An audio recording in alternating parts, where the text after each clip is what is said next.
apakah kemudian itu relevan, substantif. Jangan-jangan ini banyak orang di luar sana bilang ini kan cuma orang-orang yang sakit hati aja, barisan sakit hati, barisan yang kalah, lalu kemudian cari-cari sidang dan lain sebagainya untuk mencoba mengubah yang padahal diyakini tidak akan bakal pernah mengubah hasil pemilu.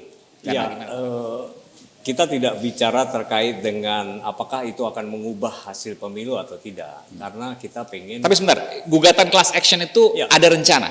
Ini baru pertama kali sepanjang sejarah pemilu Indonesia kayaknya ya, nggak pernah ada gugatan class action di pemilu, pasca pemilu, betul ya? Betul. Jadi kalau dilihat gugatan class action itu adalah gugatan oleh warga negara terhadap pemerintah atau negara, betul ya? Jadi apa yang mau digugat dan bagaimana? Ini hal yang baru nih, class action di pasca pemilu. Ini bisa jadi angle menarik nih buat media. Ya memang class action ini kita susun ya, dalam waktu dekat beberapa hari ke depan kita akan memasukkan file gugatan itu melalui Pengadilan Negeri Jakarta Pusat. Nah, ya hari ini kita barusan menyerahkan dokumen gugatan class action dari masyarakat penegak konstitusi, dan ini bersama teman-teman seluruh pengurus masyarakat penegak konstitusi bersama Mas Jimbo, kuasa hukum kita. Dan tentu kita aturkan hal ini karena kami melihat bahwa terdapat tindakan tidak akurat atau tindakan maladministrasi yang dilakukan oleh pemerintah terkait dengan pembagian bansos dalam kurun waktu bulan November 2023 sampai dengan Februari 2024, dan kami melihat ini motifnya tidak sekedar bantuan sosial tapi lebih bernuansa politis. Karena itu kami menyesalkan apa yang sudah dilakukan pemerintah terkait dengan penyalahgunaan bantuan sosial ini yang terkira menjadi bantuan politik, dan kami masyarakat Jabodetabek melihat bahwa ini sudah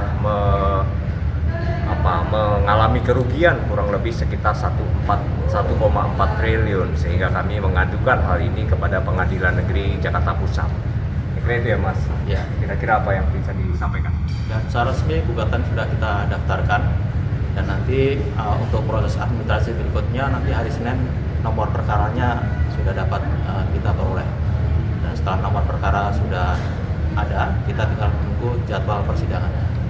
Kalau mengenai materi gugatan seperti yang sudah disampaikan oleh Mas Danang tadi, ya ini kita mewakili masyarakat seluruh Jabodetabek yang mengalami dampak kerugian akibat penyalahgunaan kewenangan atau pembagian bansos yang salah sasaran. Salah sasaran dalam hal ini adalah salah tempatnya dan salah waktunya. Nah, gitu. Ya, apakah ini kira-kira akan mempengaruhi putusan MK dalam 2 hari ke depan ya? Saya kira gimana kira-kira dari pendapat kuasa hukum kita ini? Mengenai berpengaruh atau tidak, ya kita sih berharap ini ya bantuan dari rekan-rekan media untuk menggaungkan gugatan kita ini supaya sampai didengar oleh majelis hakim, karena waktunya sudah mepet ya, sudah pendek. Ya kita minta bantuan kepada rekan-rekan media, gaungkan ini. Kita ada gugatan class action tentang penyalahgunaan bansos menjadi banpol. Ya, kita juga meminta agar Pengadilan Negeri Jakarta Pusat mengabulkan gugatan kita, dan kami berharap sita jaminan dilakukan oleh Pengadilan Negeri Jakarta Pusat terhadap Istana Negara. Karena kami serius dengan hal ini dan kami ingin ini menjadi salah satu teguran kepada pemerintah bahwa praktek-praktek yang lebih baik dilakukan harusnya dalam konteks pemilu di masa depan.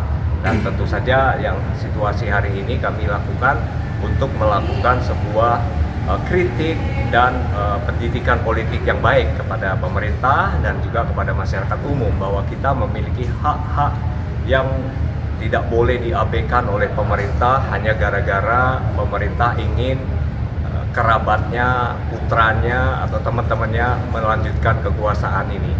Prinsip pentingnya di situ. Teman-teman yang lain ada yang mau disampaikan? Cukup ya. Oke, terima kasih teman-teman. Doakan kita berhasil dan doakan agar majelis dan panitera Pengadilan Negeri Jakarta Pusat bisa menangani gugatan class action ini secara fair dan integritas yang tinggi. Terima kasih teman-teman.